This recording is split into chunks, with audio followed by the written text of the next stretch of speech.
මට අලුතෙන් බණක් බාර ගන්නවා නම් බාර ගන්න තින්නේ 2028 සැප්තැම්බර්දියා. මම දැක්කා ඒකටත් කියලා තිබ්බා මේ මට 2028 වෙනකම් බණ තියනවලු. ඒ කරන්නේ බොරුවක්ලු. මොකක් හරි තට්ටේ තියෙන මාමා කෙනෙක් ඔය වීඩියෝ කැල්ලක් දාලා තිබ්බා. පව්. මම මේ අද ඉස්සරලම කියන්නේ 6000කට වැඩියෙන් දින ඉල්ලලා තියෙනවා. අවුරුද්දට දවස් කීයද? 365යි. 365වත් 10ක් 3650කට විතරයි අවුරුදු 10කට දින දුන්නත් දෙන්න වෙන්නේ. ඉතුරු ටිකට තව අවුරුදු 10ක් දෙන්න වෙනවා. මට සල්ලි පොම්ප කරනවලු. මේ ඔය කට්ටිය බනහන් දෙන්නේ සල්ලි පොම්ප කරාද මොන් රාගලුත් නැහැ. කළුද සුදු අද තමයි දැක්කේ. ආරාධනා කරපු මිනිස්සු.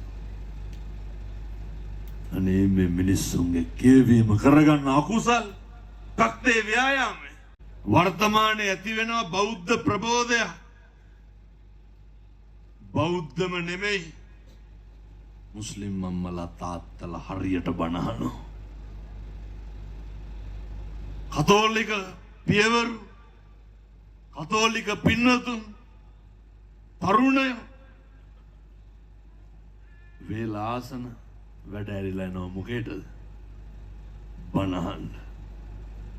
ඊයේ පෙරේද කටුනායක දේශනාවක් තිබ්බ ෆැක්ටරි එකට වරුවක් නිවාඩු දෙන්න වුණා. සේරම ගිහිල්ලා බනහන්න. කාගේද? මගේ. මේ තමයි ධර්මයේ ආශ්චර්යය. මේක දරා ගන්න බැරි වුණාම මිනිස්සු සමාජ වෛරය පතුරනවා. ඒ මිනිස්සුන්ට පුරුද්දක් නැහැ කතා කරන්න පුළුවන් එකම දේ ගිනි තියන එක. අවුරුදු 20ක් දින දෙන්න බෑ. ඒ හින්දා දැන් කරන්න පින්නතුනේ අර ප්‍රාදේශීය ලේකම් කාර්යාලයකට එකක්. අපි හිතමුකෝ දැන් බුද්ධලින් 15ක් දින ඉල්ලලා තිබ්බා කියලා ඔය 15ටම හම්බෙන්නේ එකයි. අය මොනරාගල්ට නැහැ. මේ සියලු දෙනාට පොදුවේ යන ක්‍රමයකට මෙච්චර මේ ව්‍යායාමයේ මේ උමනාව මේ කැක්කුම මොකේද?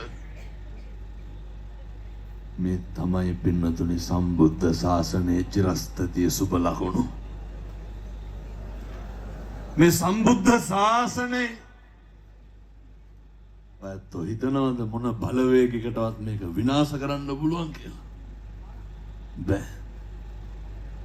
ඒ නිසා තමයි ඔය විවිධ තර්ජන, ගර්ජන, විවිධ අපවාද මොකේද? මේක නවත්තන්න. දවසට එන පණිවිඩ වලින් වැඩි හරියක් එන්නේ. හාමුදුරනේ පරිස්සම් වෙන්න. ඇයි? අපේ අම්මලා තාත්තලා හරි බයයි අපිව විනාශ කරයි කියලා. මේ සම්බුද්ධ ශාසනයේ චිරස්ථිතිය වෙනුවෙන් තරුණ මහත්තුරු බණහන් දෙන්නේ. ඒත් මේක කරට ගත්තාම මෙතනින් ඔය තරුණයෝ වයසට යනකම් මේක උස්සගෙන යනවා. අය බය වෙන්න දෙයක් නැහැ. අයත් කවුරු හරි එනවා එතකොට. ආයෙත් උස්සලා දෙනවා. අයත් තරයි යනවා.